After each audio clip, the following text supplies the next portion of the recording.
Hi అండి. ఈరోజు మన వీడియోలో ఆదివారం నుంచి ఆదివారం వరకు చాలా టేస్టీగా చేసుకునేటువంటి బ్రేక్ఫాస్ట్ రెసిపీస్ని చూద్దాము. ఈ బ్రేక్ఫాస్ట్ రెసిపీస్ని మీరు కూడా తప్పకుండా ట్రై చేయండి. టేస్ట్ అయితే చాలా బాగుంటాయి. Hello friends, welcome to my channel.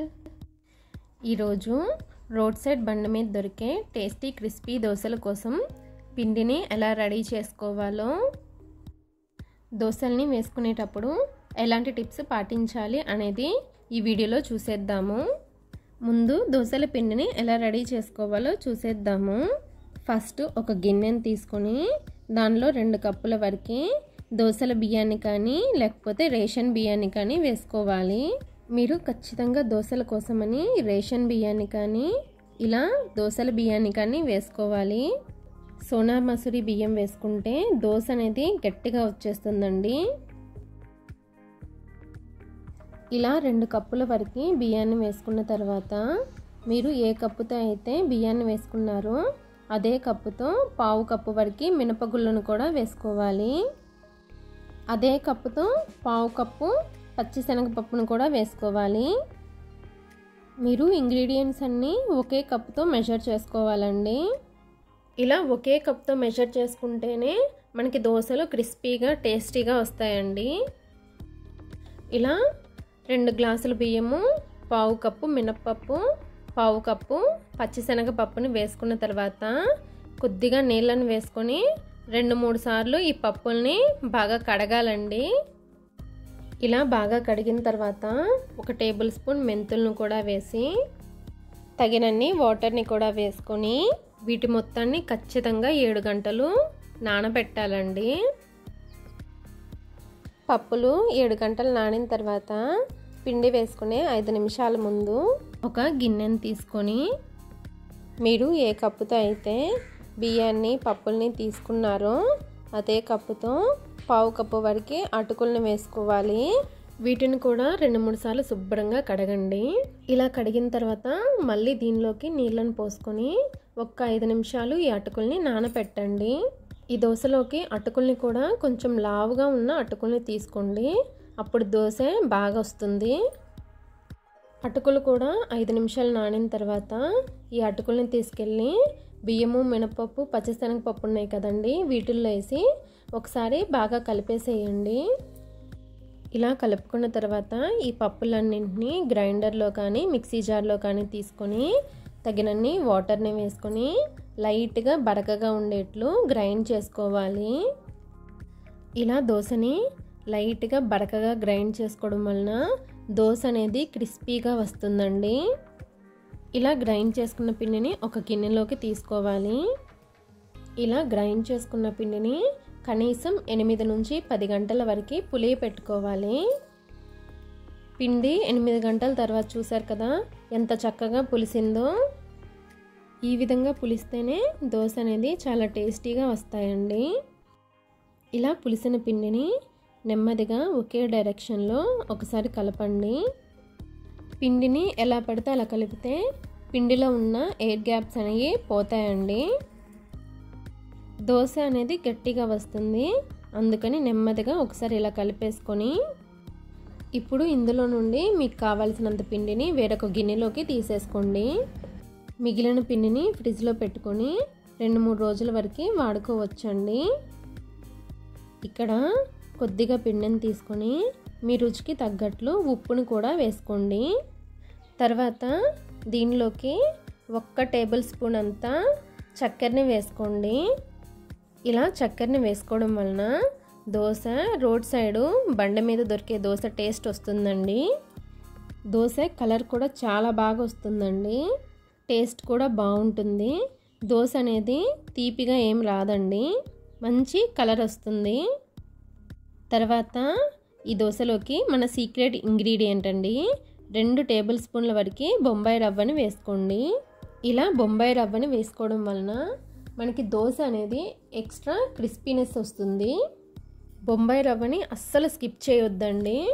Bombay రవ్వని వేసుకున్న తర్వాత ఈ పిండిలో మనం వేసుకున్న ఉప్పు, పంచదార, బొంబాయి రవ్వ బాగా కలిసేట్లు కలపండి.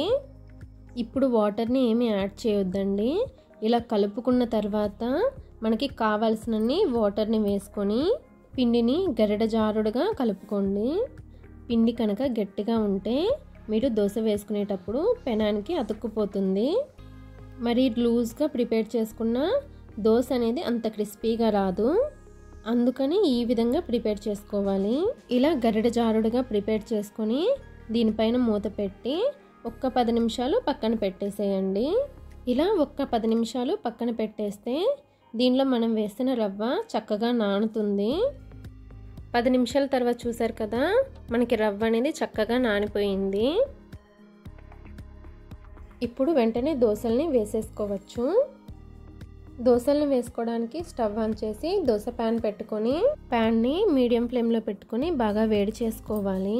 బాగా వేడైన పెనం మీద ఇలా కొద్దిగా నీళ్ళని చిలకరించుకోండి. ఇలా నీళ్ళని చిలకరించుకోవడం వలన ఆల్రెడీ వేడైన పెనము కొద్దిగా వేడి తగ్గుతుంది. ఇలా నీళ్ళని చిలకరించుకోవడం వలన దోశలు అనేవి క్రిస్పీగా వస్తాయి. మనకి దోశను వేసుకోవడానికి కూడా చాలా ఈజీగా ఉంటుందండి.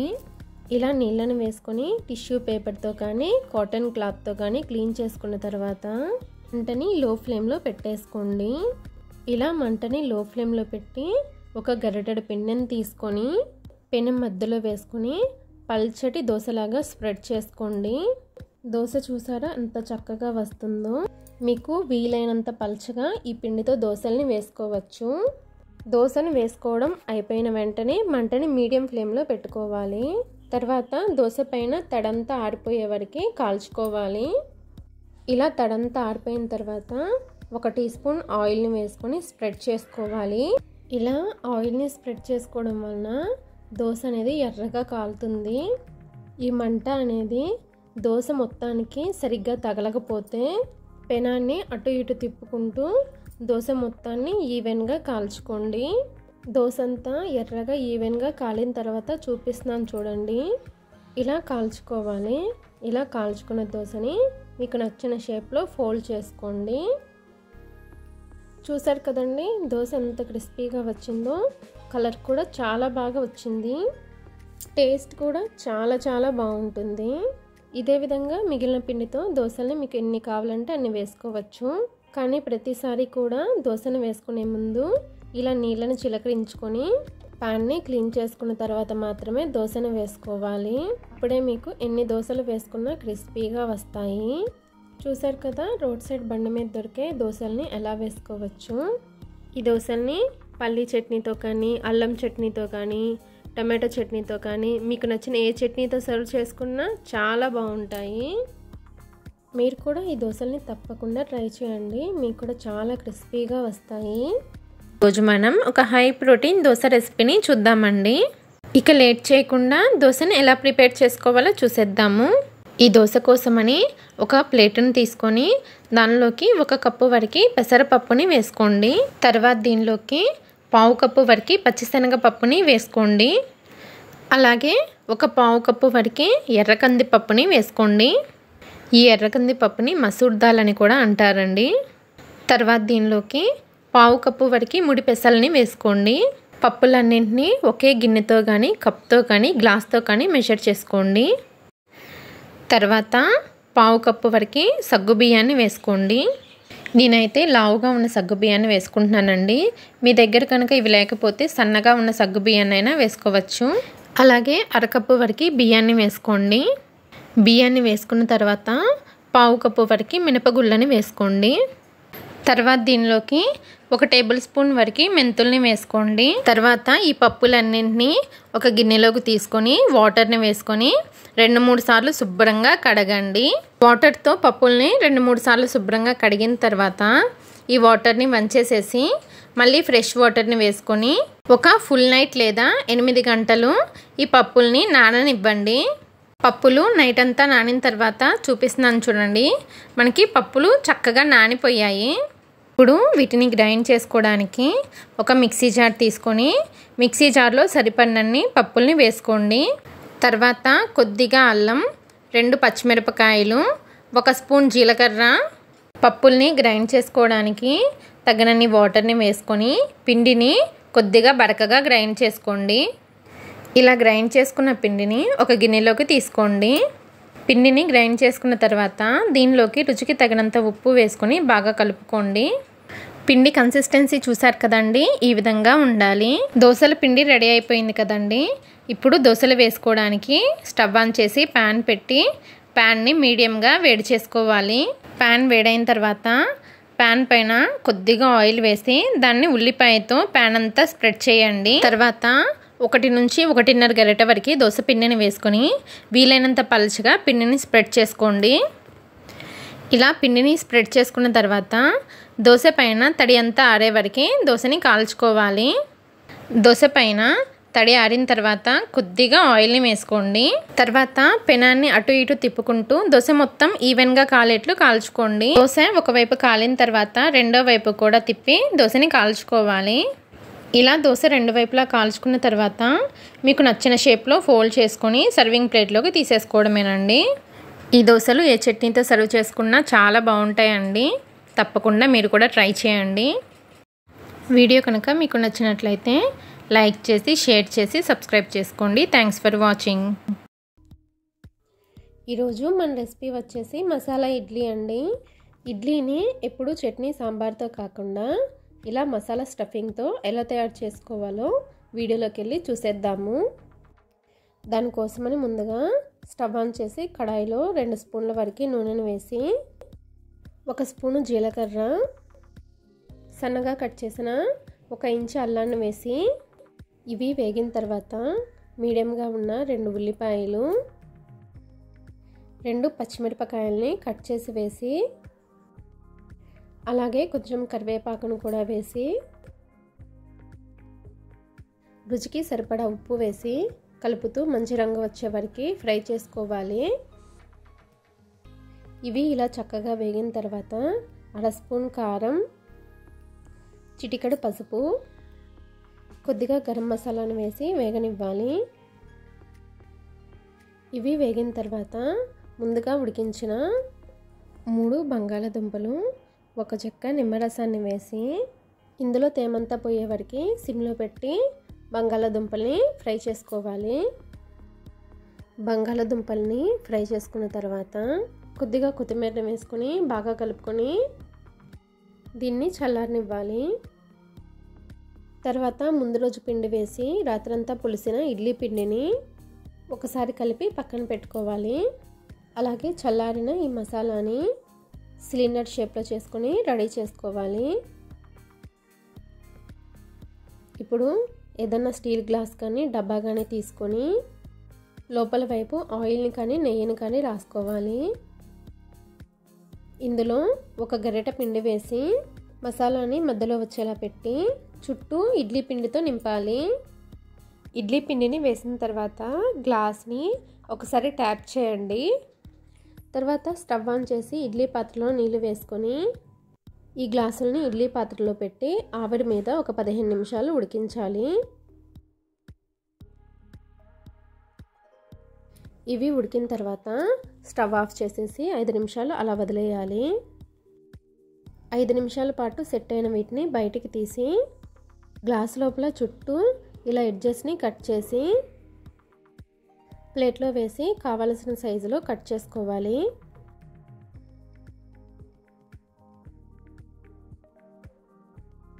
ఇలా కావలసిన సైజులో కట్ చేసుకుని సర్వ్ చేసుకుంటే ఎలాంటి చట్నీ సాంబార్ లేకుండా మసాలా స్టఫింగ్తో ఇడ్లీ అయితే రెడీ అయిపోయినట్లేనండి. ఈరోజు మన వీడియోలో దోసపిండి లేకుండా నెయ్యి కారం దోశని ఎలా ప్రిపేర్ చేసుకోవచ్చో చూద్దామండి. ఈ దోశ టేస్ట్ చాలా బాగుంటుందండి. ఈ దోశని తయారు చేసుకోవడానికి ఒక మిక్సీ జార్ తీసుకొని 1 కప్పు బొంబాయి రవ్వని వేసుకోండి. దీన్ని సుజీ రవ్వ, ఉప్మా రవ్వ అని కూడా అంటారు. తర్వాత 2 టేబుల్ స్పూన్లు గోధుమ పిండిని వేసుకోండి. తర్వాత ఈ రెండింటిని కొద్దిగా కోర్స్గా గ్రైండ్ చేసుకోవాలి. మరీ మెత్తగా గ్రైండ్ చేసుకోకుండా కొద్దిగా బరకగా గ్రైండ్ చేసుకోండి. తర్వాత దీంట్లోనే రుచికి సరిపడినంత ఉప్పును వేసుకోండి. అలాగే ఏ కప్పుతో అయితే బొంబాయి రవ్వను వేసుకున్నారో అదే కప్పుతో 1 కప్పు పెరుగును వేసుకోండి. పెరుగుని కూడా వేసుకున్న తర్వాత 2 టేబుల్ స్పూన్ల వరకు నీళ్ళను వేసుకోండి. తర్వాత ఈ పిండిని గ్రైండ్ చేసుకోవాలి. పిండిని కొద్దిగా గట్టిగానే గ్రైండ్ చేసుకోండి. చూసారు కదా, ఈ విధంగా కొద్దిగా గట్టిగా గ్రైండ్ చేసుకోవాలి. తర్వాత ఈ పిండిని ఒక గిన్నెలోకి తీసుకొని మూత పెట్టి ఒక 10 నిమిషాల పాటు పక్కన పెట్టేసేయండి. తర్వాత దోశ పైన వేసుకోవడానికి నెయ్యి కారాన్ని ప్రిపేర్ చేసుకుందాము. నెయ్యి కారం కోసమని ఒక చిన్న బౌల్ తీసుకుని దానిలో 2 నుండి 3 టేబుల్ స్పూన్ల వరకు నెయ్యిని వేసుకోండి. అలాగే 1 టేబుల్ స్పూన్ వరకు కారాన్ని వేసుకొని ఈ రెండింటిని బాగా కలుపుకోండి. ఇలా బాగా కలుపుకున్న తర్వాత ఈ నెయ్యి కారాన్ని పక్కన పెట్టండి. ఇప్పుడు దోశల పిండిని చూద్దామండి. దోశల పిండి ముందు కన్నా కొద్దిగా గట్టిగా అయింది. ఇప్పుడు దీనిలో కొద్దిగా వాటర్ని వేసుకుంటూ మనం దోశలు వేసుకునేటప్పుడు దోశల పిండిని ఎలా అయితే కలుపుకుంటామో ఆ విధంగా కలుపుకోవాలి. ఇక్కడ నేను చూపిస్తున్నాను కదండి, ఈ కన్సిస్టెన్సీలో పిండిని రెడీ చేసుకోవాలి. పిండిని మరీ పల్చగా కలుపుకోవద్దండి. పిండిని ఇలా గరిట జారుడుగా కలుపుకున్న తర్వాత ఈ పిండిలో ఒక 1/2 టీ స్పూన్ వంట సోడాని వేసుకోండి. ఈ వంట సోడా పైన 1 టీ స్పూన్ నీళ్ళని వేసుకొని వంట సోడా పిండిలో కలిసేట్లు బాగా కలుపుకోవాలి. మనం దోశ వేసుకునే ముందు మాత్రమే వంట సోడాను వేసుకోవాలండి. వంట సోడా వేసి కలిపిన తర్వాత వెంటనే దోశను వేసేసుకోవాలి. దోశలు వేసుకోవడానికి స్టవ్ పైన ప్యాన్ పెట్టి ప్యాన్ని మీడియం ఫ్లేమ్లో వేడి చేసుకోవాలి. తర్వాత ప్యాన్ పైన కొద్దిగా ఆయిల్ని కానీ నెయ్యిని కానీ వేసుకొని టిష్యూతో కానీ కాటన్ క్లాత్తో కానీ తుడిచేసేయండి. తర్వాత మనం ప్రిపేర్ చేసుకున్న పిండిని వేసుకొని పలచగా స్ప్రెడ్ చేయండి. దోశను వేసుకునేటప్పుడు మంటని లో ఫ్లేమ్లో ఉంచండి. దోశను వేసుకునేటప్పుడు మంటని మీడియంలో కానీ హైలో కానీ పెడితే దోశ సరిగ్గా స్ప్రెడ్ అవ్వదండి. అందుకని దోశని లో ఫ్లేమ్లో పెట్టి స్ప్రెడ్ చేసుకోవాలి. ఇలా దోశని స్ప్రెడ్ చేసుకున్న తర్వాత మంటని మీడియం ఫ్లేమ్లో పెట్టుకొని దోశ పైన ఉన్న తడంతా ఆరిపోయే వరకు ఉడికించాలి.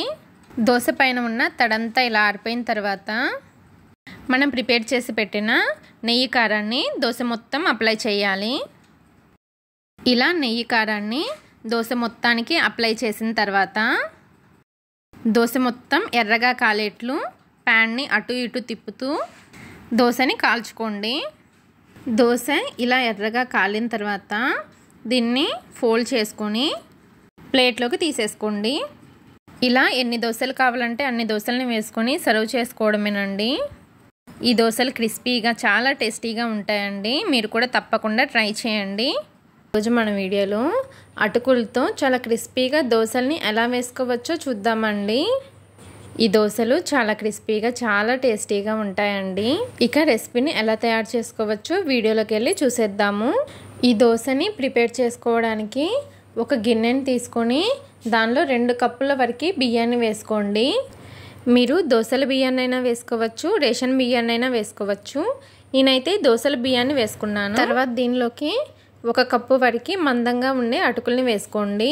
తర్వాత దీనిలోకి 1/2 కప్పు మినపగుళ్ళని వేసుకోండి. తర్వాత దీనిలోకి 1/2 టీ స్పూన్ మెంతుల్ని కూడా వేసుకోండి. ఇవన్నీ వేసుకున్న తర్వాత వీటిని 2-3 సార్లు శుభ్రంగా కడగండి. ఇలా శుభ్రంగా కడిగిన తర్వాత ఆ నీళ్ళన్నీ వంచేసేసి 1 కప్పు వరకు పెరుగుని వేసుకోండి. పెరుగుని వేసుకున్న తర్వాత బియ్యం, మినపప్పు, అటుకులు మొత్తాన్ని పెరుగులో కలిసేట్లు బాగా కలుపుకోండి. ఇలా కలుపుకున్న తర్వాత మిగిలిన ఇంగ్రీడియంట్స్ అన్నీ ఏ కప్పుతో అయితే మెజర్ చేసుకున్నారో అదే కప్పుతో 2 కప్పుల వరకు నీళ్ళను వేసుకొని ఒకసారి బాగా కలుపుకోండి. నీళ్ళు వేసుకొని బాగా కలుపుకున్న తర్వాత ఈ గిన్నె పైన మూత పెట్టేసేసి 5 గంటలు ఈ పప్పులన్నింటినీ నానబెట్టాలి. 5 గంటల తర్వాత చూపిస్తున్నాను చూడండి. బియ్యం, మినపప్పు, అటుకులు అన్నీ బాగా నానిపోయాయి. ఇలా నానిపోయిన తర్వాత వీటిని గ్రైండ్ చేసుకోవాలండి. దీనికోసమని ఒక మిక్సీ జార్ తీసుకొని బియ్యం, మినపప్పు, అటుకుల్ని వేసుకోండి. తర్వాత వీటిని గ్రైండ్ చేసుకోవడానికి సరిపోయినన్ని నీళ్ళను పోసుకొని పిండిని లైట్గా బరకగా ఉండేట్లు గ్రైండ్ చేసుకోవాలి. ఇలా బరకగా గ్రైండ్ చేసుకుంటే దోశ మనకి చాలా క్రిస్పీగా వస్తుందండి. పిండిని ఇలా బరకగా గ్రైండ్ చేసుకున్న తర్వాత ఒక గిన్నెలోకి వేసుకోవాలి. తర్వాత మిగిలిన పప్పుల్ని కూడా గ్రైండ్ చేసి గిన్నెలోకి వేసేసుకోవాలి. తర్వాత పిండిని ఒక 2 నిమిషాలు చేత్తో బాగా కలుపుకోండి. ఇలా చేత్తో కలుపుకోవడం వలన పిండి ఫర్మెంటేషన్ జరిగి దోశ టేస్ట్ చాలా బాగా వస్తుందండి. పిండిని చేతితో బాగా కలుపుకున్న తర్వాత దీనిపైన మూత పెట్టి 8 గంటల సేపు పులియనివ్వాలి. నేనైతే పిండిని రాత్రంతా పులియ పెట్టానండి. పిండి ఇలా పులిసిన తర్వాత పిండిని ఒకసారి బాగా కలుపుకొని మనకి కావలసినంత పిండిని ఒక బౌల్లో వేసుకొని రుచికి తగినంత ఉప్పు వేసుకొని కలుపుకోవాలి. మనకి పిండి కన్సిస్టెన్సీ అనేది గరిటె జారుడుగా ఉండాలండి. నేను చూపిస్తున్నాను కదా, ఈ విధంగా ఉండాలండి పిండి. ఒకవేళ మీకు పిండి గట్టిగా అనిపిస్తే కొద్దిగా నీళ్లు వేసుకొని ఈ కన్సిస్టెన్సీలో కలుపుకోండి. ఇప్పుడు దోశలు వేసుకోవడానికి దోశల పెనాన్ని పెట్టి దోశల పెనం పైన ఒక చుక్క నూనె వేసుకొని టిష్యూ పేపర్తో నూనెని ప్యాన్ అంతా స్ప్రెడ్ చేయండి. తర్వాత కొద్దిగా నీళ్లు చిలకరించి టిష్యూతో కానీ కాటన్ క్లాత్తో కానీ తుడిచేసేయండి. ఇలా చేయడం వలన దోశ చాలా పర్ఫెక్ట్గా వస్తుందండి. నీళ్లు చిలకరించి ప్యాన్ని క్లీన్ చేసిన తర్వాత మంటని లో ఫ్లేమ్లో పెట్టి ఒక గరిటెడు పిండి వేసుకొని పిండిని స్ప్రెడ్ చేయండి. దోశని మనం ఎంత పలచగా కావాలనుకుంటే అంత పలచగా స్ప్రెడ్ చేసుకోవచ్చు. ఇలా దోశను వేసుకున్న తర్వాత వెంటనే మంటని మీడియం ఫ్లేమ్లో పెట్టుకోండి. దోశ పైన పిండి ఉడికిన తర్వాత దోశ పైన 1 టీ స్పూన్ నూనె కానీ నెయ్యిని కానీ అప్లై చేయండి. ఇలా నూనెని కానీ నెయ్యిని కానీ అప్లై చేసిన తర్వాత పెనాన్ని అటు ఇటు తిప్పుతూ అన్ని వైపులా దోశ ఎర్రగా కాలే వరకు ఫ్రై చేసుకోండి. దోశని కాల్చేటప్పుడు ఫ్లేమ్ని మీడియంలోనే ఉంచండి, హై ఫ్లేమ్ పెట్టకండి. దోశ ఎర్రగా కాలిన తర్వాత దోశని ప్లేట్లోకి తీసుకోండి. చూసారు కదా దోశ ఎంత క్రిస్పీగా రెడీ అయిందో. ఎన్ని దోశలను వేసుకున్నా సరే ఫస్ట్ ఆయిల్ అప్లై చేసి టిష్యూతో తుడిచేసేసి తర్వాత నీళ్లు చిలకరించి మళ్ళీ టిష్యూతో తుడిచేసేసి దోశలను వేసుకోవాలండి. ఇలా చేస్తేనే దోశ పర్ఫెక్ట్గా వస్తుంది. ఇలా కాకుండా డైరెక్ట్గా పిండిని వేసేస్తే దోశ మెత్తగా వచ్చేస్తుందండి. ఇలా దోశలను వేసుకున్న తర్వాత మీకు నచ్చిన చట్నీతో సర్వ్ చేసుకోవడమేనండి. ఈరోజు మన వీడియోలో వంట సోడా, ఈనో, బేకింగ్ పౌడర్ ఇలాంటివి ఏమీ లేకుండా 5 నిమిషాల్లో దూదలాంటి మెత్తటి దోశలను ఎలా వేసుకోవాలో చూద్దాము. ఈ దోశలు అయితే చాలా మెత్తగా చాలా బాగుంటాయండి. మీరు కూడా తప్పకుండా ట్రై చేయండి. ఈ దోశ కోసమని ఒక మిక్సీ జార్ తీసుకొని 1 కప్పు బొంబాయి రవ్వను వేసుకోండి. ఇలా రవ్వను వేసుకున్న తర్వాత వీలైనంత మెత్తగా గ్రైండ్ చేసుకోండి. దీన్నే ఉప్మా రవ్వ, సుజీ రవ్వ అని కూడా అంటారండి. ఇలా గ్రైండ్ చేసుకున్న తర్వాత ఇందాక ఏ కప్పుతో అయితే రవ్వను తీసుకున్నామో అదే కప్పుతో 1 కప్పు ఉడికించిన అన్నాన్ని వేసుకోండి. ఈ దోశల కోసమని మిగిలిన అన్నాన్నైనా వేసుకోవచ్చండి, లేకపోతే అప్పటికప్పుడు వండిన అన్నాన్నైనా వేసుకోవచ్చు. అన్నం వేసుకున్న తర్వాత అదే కప్పుతో 1 కప్పు వరకు పులిసిన పెరుగును వేసుకోండి. ఇలా పెరుగును వేసుకోవడం వలన దోశ టేస్ట్ చాలా బాగుంటుందండి. తర్వాత రుచికి తగినంత ఉప్పును వేసుకోండి. తర్వాత దీనిలో నీళ్ళేమీ వేసుకోకుండా ఒకసారి మెత్తగా గ్రైండ్ చేసుకోండి. చూసారు కదా, ఇలా మెత్తగా గ్రైండ్ చేసుకోండి. ఇలా గ్రైండ్ చేసుకున్న తర్వాత అదే కప్పుతో 1 కప్పు నీళ్లు పోసుకోండి. ఇలా నీళ్ళను పోసుకున్న తర్వాత స్పూన్తో దీన్ని ఒకసారి అడుగు నుంచి కలపండి. ఇలా కలపడం వలన గ్రైండ్ చేసుకోవడానికి ఈజీగా ఉంటుందండి. ఇలా కలుపుకున్న తర్వాత మూత పెట్టి మెత్తగా గ్రైండ్ చేసుకోండి. ఇలా గ్రైండ్ చేసుకున్నప్పుడు పిండి పైన ఎయిర్ బబుల్స్ రావాలండి. ఇలా వస్తేనే దోశ మనకి పర్ఫెక్ట్గా వస్తుంది. ఇలా గ్రైండ్ చేసుకున్న తర్వాత పిండిని ఒక గిన్నెలోకి వేసుకోండి. పిండి కన్సిస్టెన్సీ చూసారు కదా, ఈ విధంగా ఉండాలి. ఇలా గ్రైండ్ చేసుకున్న తర్వాత మనం వెంటనే దోశల్ని వేసేసుకోవచ్చు. దీనిలో వంట సోడా, బేకింగ్ సోడా, ఈనో కానీ ఏమీ వేసుకోవాల్సిన అవసరం లేదు. ఒకవేళ మీరు ఫ్రెష్ పెరుగుని వేసుకున్నట్లయితే చిటికెడంతా వంట సోడాని వేసుకొని కలుపుకోండి. అప్పుడు దోశ అనేది మెత్తగా వస్తుంది. ఇప్పుడు ఈ దోశల్ని వేసుకోవడానికి దోశల పెనాన్ని పెట్టి బాగా వేడి చేసుకోండి. పెనం బాగా హీట్ అయిన తర్వాత మంటని మీడియం ఫ్లేమ్లో పెట్టి మనం ప్రిపేర్ చేసుకున్న పిండిని 1 లేదా 2 గరిటెలు వేసుకొని కొంచెం మందంగా స్ప్రెడ్ చేయండి. దోశ పైన పిండి ఉడికిన తర్వాత దీనిపైనుంచి 1 టీ స్పూన్ ఆయిల్ని వేసుకోవాలి. ఈ దోశ ఒకవైపు కాలిన తర్వాత రెండో వైపుకు కూడా తిప్పుకొని దోశని కాల్చి సర్వింగ్ ప్లేట్లోకి సర్వ్ చేసుకోవడమేనండి. ఇదే పిండితో మీకు ఎన్ని దోశలు కావాలంటే అన్ని దోశలను వేసుకొని సర్వ్ చేసుకోవడమేనండి. దోశల్ని వేసుకున్న తర్వాత మీకు నచ్చిన ఏ చట్నీతో అయినా సరే సర్వ్ చేసుకోవచ్చండి. ఒకవేళ చట్నీ కనుక లేకపోయినట్లయితే ఇంట్లో నిలవ పచ్చళ్ళు ఉంటాయి కదండి, వాటితో అయినా సర్వ్ చేసుకోవచ్చు. దోశలు అయితే చాలా బాగుంటాయి. ఈ దోశల రెసిపీని మీరు కూడా తప్పకుండా ట్రై చేయండి. రోజు మన రెసిపీ వచ్చేసి వడలండి. ఈ వడల్ని పప్పులు నానబెట్టకుండా, పిండి రుబ్బకుండా చాలా సింపుల్గా తయారు చేసుకుందాము. ఇక వీడియోలోకి వెళ్ళి వడల్ని ఎలా తయారు చేసుకోవాలో చూసేద్దాము. వడల కోసమని ఒక మిక్సీ జార్లోకి 1 కప్పు వరకు బొంబాయి రవ్వను వేసుకొని వీలైనంత మెత్తగా బొంబాయి రవ్వని గ్రైండ్ చేసుకోండి. తర్వాత ప్యాన్లో 1/3 కప్పు వరకు వాటర్ని వేసుకోవాలి. మనం ఏ కప్పుతో అయితే రవ్వను తీసుకున్నామో అదే కప్పుతో 1/3 కప్పు వరకు వాటర్ని తీసుకోవాలి. సరిపడినంత ఉప్పును వేసుకొని కలుపుకోవాలి. ఇలా కలుపుకున్న తర్వాత వాటర్ని వేడవనివ్వాలి. వాటర్ వేడయ్యాక మిక్సీ వేసుకున్న రవ్వను వేసుకొని కలుపుకోవాలి. రవ్వని దగ్గర పడేంత వరకు కలుపుకోవాలి. రవ్వ దగ్గర పడిన తర్వాత మూత పెట్టుకొని 1 నిమిషం వరకు లో ఫ్లేమ్లో ఉంచాలి. 1 నిమిషం తర్వాత రవ్వ ఈ విధంగా గట్టిపడుతుంది. ఇప్పుడు స్టవ్ ఆఫ్ చేసుకోవాలి. రవ్వ గోరువెచ్చగా ఉన్నప్పుడు దానిలో 2 టేబుల్ స్పూన్స్ వరకు ఆయిల్ని వేసుకొని 5 నిమిషాల వరకు బాగా కలుపుకోవాలి. రవ్వని ఎంత బాగా కలుపుకుంటే వడలు అంత బాగా వస్తాయండి. రవ్వని సరిగ్గా కలుపుకోకపోతే ఆయిల్లో వేసిన వెంటనే వడలు విడిపోతాయి. రవ్వని 5 నిమిషాలు బాగా కలుపుకున్న తర్వాత దీనిలో 1 స్పూన్ జీలకర్ర, చిన్నగా కట్ చేసిన 1 ఉల్లిపాయ, చిన్నగా కట్ చేసిన 3 పచ్చిమిరపకాయలు, కొద్దిగా కరివేపాకు, అల్లం తరుగు, 1/2 కప్పు పెరుగును వేసుకొని అన్నీ కలిసేలా బాగా కలుపుకోవాలి. ఇలా కలుపుకున్న తర్వాత చేతులకి కొద్దిగా ఆయిల్ రాసుకొని కొద్దిగా పిండిని తీసుకొని వడ షేప్లో చేసుకోవాలి.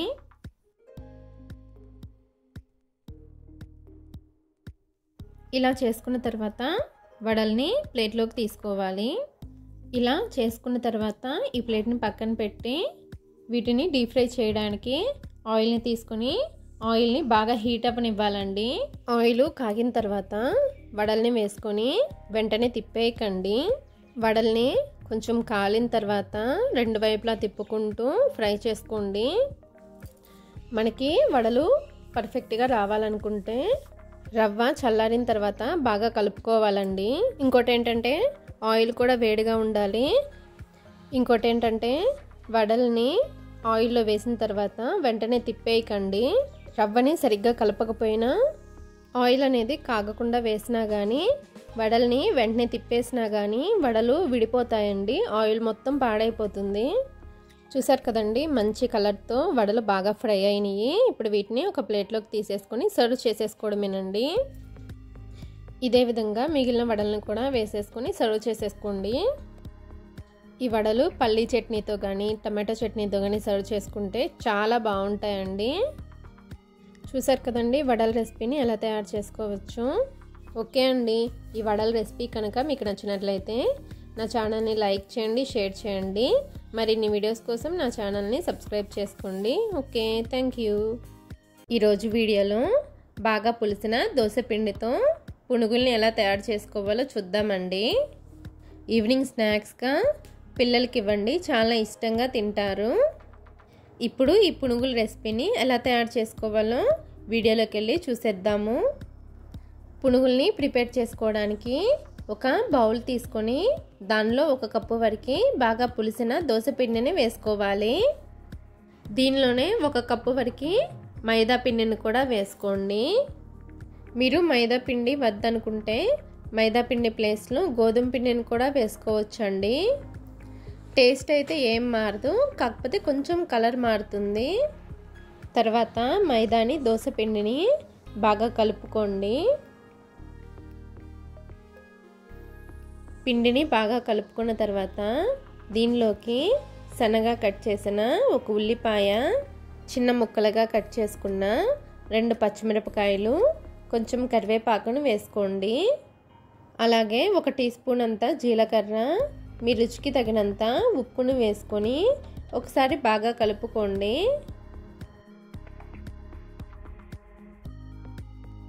పిండిని ఇలా ఒకసారి కలుపుకున్న తర్వాత దీనిలోకి 1 టీ స్పూన్ అంత పసుపు, చిటికెడు వంట సోడాను వేసుకొని పిండిని బాగా కలుపుకోవాలండి. పిండిని ఎంత ఎక్కువగా కలిపితే పునుగులు అంత బాగా వస్తాయండి. పిండిలో వాటర్ని ఏమీ యాడ్ చేయాల్సిన అవసరం లేదండి. ఒకవేళ వాటర్ కనుక అవసరం అనిపిస్తే కొద్దిగా వాటర్ని యాడ్ చేసి బాగా కలుపుకోండి. ఎక్కువగా వాటర్ని యాడ్ చేస్తే పిండి పలచనైపోయి పునుగులు వేసినప్పుడు పునుగులు ఆయిల్ని బాగా పీల్ చేస్తాయండి. అందుకని అవసరమైతేనే వాటర్ని యాడ్ చేసుకోండి. ఇలా బాగా కలుపుకున్న పిండిని మూత పెట్టి ఒక 10 నిమిషాలు పక్కన పెట్టేసేసేయండి. 10 నిమిషాల తర్వాత ఈ పిండిలో 2 టేబుల్ స్పూన్స్ వరకు పెరుగును వేసుకొని బాగా కలుపుకోండి. పెరుగుని వేసుకోవడం వల్ల పునుగులు టేస్ట్ అనేది చాలా బాగుంటుందండి. పిండిని ఎంత బాగా మిక్స్ చేసుకుంటే పునుగులు అంత బాగా వస్తాయండి. పునుగులు వేసుకోవడానికి పిండి అనేది మరీ పల్చగా ఉండకూడదు, అలానే మరీ గట్టిగా కూడా ఉండకూడదు. మనం పునుగులు వేసుకోవడానికి వీలుగా ఉండాలి. ఇలా పిండిని బాగా కలుపుకున్న తర్వాత ఈ పిండిని పక్కన పెట్టి ఒక బాండీలో డీప్ ఫ్రైకి నూనెను వేసుకొని నూనె అనేది బాగా కాగనివ్వాలి. ఆయిల్ అనేది బాగా కాగిన తర్వాత పిండిని కొంచెం కొంచెంగా తీసుకొని పునుగుల్ని వేసుకోండి. చూసారు కదా, ఇలా పునుగుల్ని వేసుకున్న తర్వాత ఫ్లేమ్ని హైలోనే పెట్టుకొని మధ్య మధ్యలో కలుపుకుంటూ పునుగుల్ని ఫ్రై చేసుకోండి. పునుగుల్ని చక్కగా గోల్డెన్ కలర్ వచ్చే వరకు ఫ్రై చేసుకోండి. చూసారు కదా, ఇలా గోల్డ్ కలర్ వచ్చిన తర్వాత ఈ పునుగుల్ని ప్లేట్లోకి తీసేసుకోవడమేనండి. చూసారు కదండి, చాలా సింపుల్గా పునుగుల్ని ఎలా తయారు చేసుకోవచ్చు. ఇదే విధంగా మిగిలిన పిండితో పునుగుల్ని వేసుకొని సర్వ్ చేసేసుకోవడమేనండి. ఈ పునుగుల్ని ఏదైనా చట్నీతో సర్వ్ చేసుకున్న టేస్ట్ అనేది చాలా బాగుంటుందండి. ఓకే అండి, ఈ పునుగుల రెసిపీ కనుక మీకు నచ్చినట్లయితే నా ఛానల్ని లైక్ చేయండి, షేర్ చేయండి. మరిన్ని వీడియోస్ కోసం నా ఛానల్ని సబ్స్క్రైబ్ చేసుకోండి. Okay, thank you. చూసారు కదండి, ఆదివారం నుండి ఆదివారం వరకు చేసుకునే 8 రకాల బ్రేక్ఫాస్ట్ రెసిపీస్ని. ఈ టిఫిన్లన్నీ చాలా టేస్టీగా ఉంటాయండి. తప్పకుండా మీరు కూడా ట్రై చేయండి. ఈ బ్రేక్ఫాస్ట్ రెసిపీస్ని మీరు కూడా తప్పకుండా ట్రై చేసి మీకు ఎలా వచ్చాయో కామెంట్ సెక్షన్లో కామెంట్ చేయండి. ఈ వీడియో కనుక మీకు నచ్చినట్లయితే మీ ఫ్రెండ్స్కి, రిలేటివ్స్కి షేర్ చేయండి. వీడియోని లైక్ చేసి, షేర్ చేసి, సబ్స్క్రైబ్ చేసుకోండి. Thanks for watching.